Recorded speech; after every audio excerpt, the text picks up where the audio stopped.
e não se conforma com as sãs palavras de nosso Senhor Jesus Cristo e com a doutrina que é segundo a piedade, é soberbo e nada sabe, mas delira acerca de questões e contendas de palavras, das quais nascem invejas, porfias, blasfêmias, ruins suspeitas, contendas de homens corruptos do entendimento e privados da verdade, cuidando que a piedade seja causa de ganho. Olha aí, usando a igreja para se enriquecer.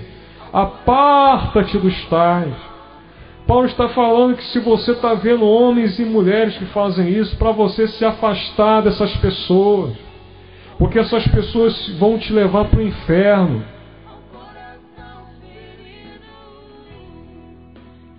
Elas vão te levar a você estar debaixo do juízo de Deus. Parou por aí? Não, continua. Mas é grande ganho a piedade com contentamento. Nós temos que nos contentarmos com a vontade de Deus para a nossa vida. A gente não precisa ficar inventando nada, não. A graça nos basta, como Paulo fala em 1 Coríntios capítulo 12, 2 Coríntios capítulo 12. Versículo 8, olha uma coisa tremenda. Versículo 7 agora. Porque nada trouxemos para este mundo, e manifesto é que nada podemos levar dele. Repita aquela palavra que nós lemos lá atrás em Mateus, e que o Senhor fala, né, em Lucas 9. Né, de que adianta o homem ganhar o mundo inteiro e perder a sua vida. Ele fala em outra parábola também algo semelhante, daquele homem que olha para as suas riquezas e vê que os celeiros que ele tem não está dando para comportar. Ele diz: vou construir celeiros maiores para guardar todos os meus bens e toda a minha colheita. E ele vai, constrói e guarda toda aquela riqueza ali e diz: alma, se aproveita, come, bebe e se alegra. E o Senhor disse: louco, esta noite pedirão a tua alma. O que você tem guardado vai ficar para quem? Então tudo vai ficar por aí. A única coisa que nós levaremos desse mundo são as nossas obras, são as nossas motivações, são as nossas práticas diante da sociedade. É aquilo que nós iremos, que a gente faz para com as pessoas. É por isso que ele nos ensina, como nós vimos lá em Tiago capítulo 2, ama o próximo como a ti mesmo. E lá no livro de Apocalipse fala que as obras seguem os justos. A palavra também fala que nós seremos julgados pelas nossas obras, tanto no Antigo quanto no Novo. Então o que nós vamos levar desse mundo é o que nós fazemos, e não o que nós temos. Isso é muito sério. Isso é muito sério. Nós não vamos levar nada desse mundo. E Paulo continua falando, versículo 8. Tendo, porém, sustento e com que nos cobrirmos, estejamos com isso contentes. Por quê? Versículo 9. Para nos livrar disso aqui, versículo 9. Mas os que querem ser ricos, ou seja, aqueles que não se contentam com o que têm, caem em tentação e em laço, e em muitos desejos irrefreáveis, loucos e nocivos, que submergem, ou seja, que afundam os homens na perdição e ruína. Então, quando a pessoa não se contenta com Cristo, com o que o Cristo dá, ela cai e quer ser rico das coisas deste mundo, mas não rico para com Deus, a pessoa cai em tentação. Ela é laçada pelos desejos irrefreados das coisas deste mundo, que acabam afundando essas pessoas na perdição e ruína. E ele continua falando que coisas terríveis, porque o amor ao dinheiro ou às coisas materiais é a raiz de toda espécie de males. E nessa cobiça alguns se desviaram da fé e se transpassaram a si mesmo com muitas dores.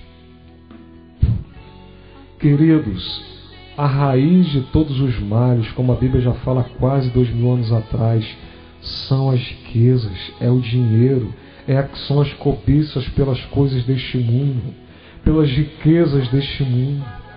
Coisas que o Senhor Jesus Cristo rejeitou lá na tentação no deserto. Satanás tentou ele, olha, levou ele num monte muito alto e mostrou todos os reinos do mundo e todas as suas riquezas. E disse para ele, disse para o diabo, para o Senhor: se você me adorar e se ajoelhar e se prostrar diante de mim, tudo isso que você está vendo aqui vai ser seu, porque a mim me foi entregue, eu dou a quem eu quiser. Mas o Senhor Jesus Cristo disse para ele: sai daqui, diabo. Ao Senhor teu Deus adorarás e só a Ele servirás. Jesus Cristo, em outra parte, ele compara o dinheiro a uma potestade. Ele compara dinheiro, mamão, a uma autoridade, uma potestade. Ele diz: não podeis servir ao dinheiro, a mamão e a Deus. Então ele compara o dinheiro como se fosse um Deus, uma potestade espiritual, porque ele diz que não pode servir ao dinheiro e a Deus ao mesmo tempo. Por isso eu repito o que eu já falei. Ele diz: não é mais fácil passar um camelo pelo fundo de uma agulha do que um rico entrar no reino dos céus. Isso é muito sério. Nós precisamos rever os nossos valores como igreja nessa nação. Será que nós não estamos propagando injustiça social ao invés de confrontar essas injustiças? Quando nós ensinamos para os nossos liderados, para aqueles que compõem a nossa comunidade, que eles têm que serem prósperos, mas só que a prosperidade que se é propagada não é a prosperidade bíblica, e sim riqueza. Porque a maioria dos líderes confundem prosperidade com riqueza. Prosperidade é uma coisa, riqueza é outra. Prosperidade é você não ter falta de nada, é Deus suprir a todas as suas necessidades, sejam elas quais forem. Isso é prosperidade.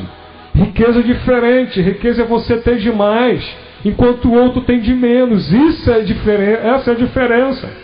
Enquanto se propaga a riqueza na igreja, existem pessoas que estão na miséria lá no meio e não podem ver isso. No livro de Atos, no capítulo 6, começa a tentar se propagar uma injustiça social. Mas pessoas ali entenderam isso e não aceitaram isso e confrontaram isso.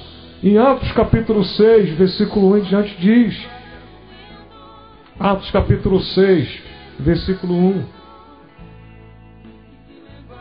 diz assim: ora, naqueles dias, crescendo o número dos discípulos, houve uma murmuração dos gregos contra os hebreus, porque as suas viúvas estavam sendo desprezadas na distribuição cotidiana. Olha aí.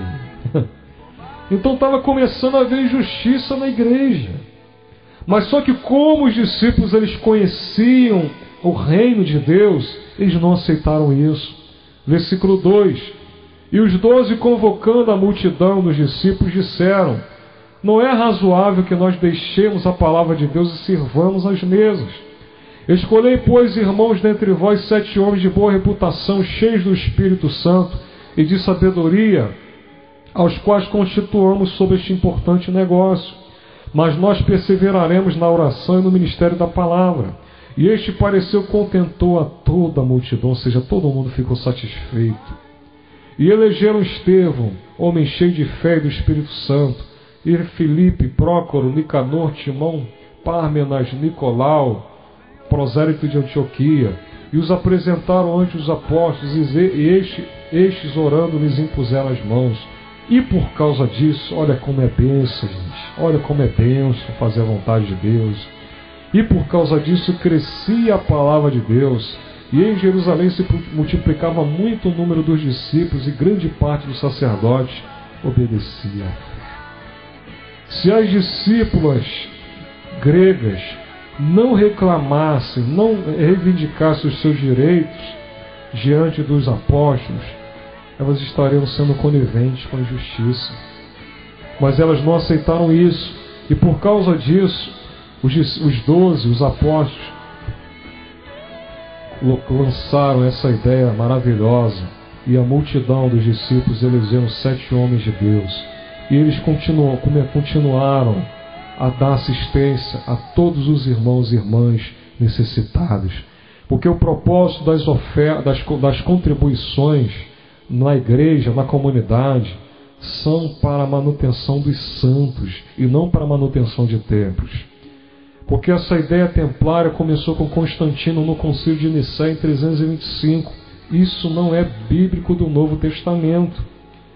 Você não vê no Novo Testamento o Espírito Santo mandando os apóstolos construírem templos de 200, de não sei quantos milhões de reais, como nós vemos nessa nação, enquanto se tem gente desempregada passando fome lá no meio. Essa visão templária veio do paganismo, de um imperador romano pagão chamado Constantino, de um golpe político que ele deu, porque ele estava vendo que quanto mais os imperadores anteriores a ele perseguiam a igreja, matavam os irmãos no Coliseu, porque o propósito do Coliseu lá em Roma não foi para Jogos Olímpicos ou para... Não, foi para o divertimento da elite romana naquela época.